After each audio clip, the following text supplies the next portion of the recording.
தமிழகத்தில் ஊட்டி, கொடைக்கானல் ஆகிய மலை பிரதேசங்களில் சுற்றுலா வாகனங்களின் எண்ணிக்கை குறைத்து போக்குவரத்து நெரிசலை தவிர்க்கவும் சுற்றுச்சூழலை பாதுகாக்கவும் சென்னை உயர்நீதிமன்றம் உத்தரவின் பேரில் இ-பாஸ் நடைமுறை இருந்து வருகிறது. இதன்படி ஊட்டி, கொடைக்கானலை சேர்ந்தவர்களை தவிர வெளி மாவட்டம் மற்றும் பிற மாநிலங்களிலிருந்து வரும் சுற்றுலா வாகனங்களில் வருவோர் இ-பாஸ் அனுமதியுடன் உள்ளே செல்ல அனுமதிக்கப்பட்டுள்ளனர்.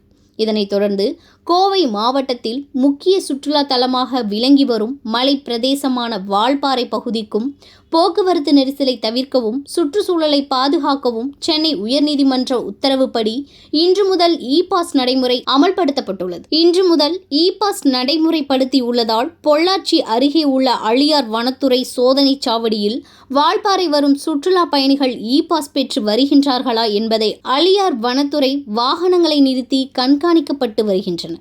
இதேபோல் சோலையார் அணை, இடது கரை மழுக்குப்பாறை வழி சோதனை சாவடிகள் கண்காணிக்கப்பட்டு வருகிறது.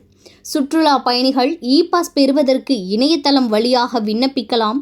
அத்துடன் இ-பாஸ் பதிவு செய்யாமல் வால்பாறைக்கு வரும் சுற்றுலா பயணிகள் வாகனங்களுக்கு எந்த ஒரு சிரமமும் இன்றி சோதனை சாவடிகளில் பதிவு செய்து இ-பாஸ் பெற்றுக்கொள்ளும் வகையில் நடவடிக்கை மேற்கொள்ளப்பட்டுள்ளது.